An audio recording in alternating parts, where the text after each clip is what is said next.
Welcome back to another technical deep dive here in the Debug Zone.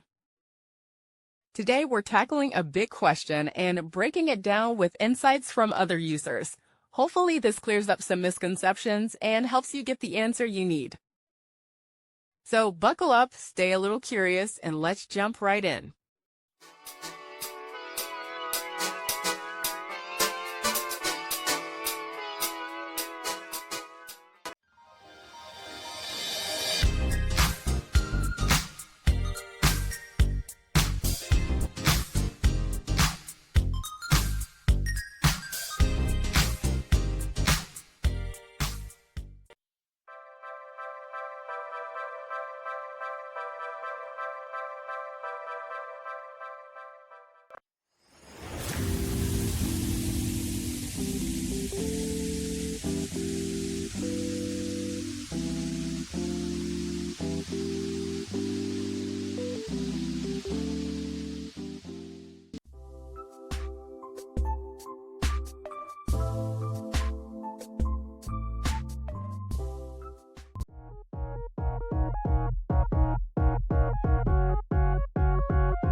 And that's a wrap.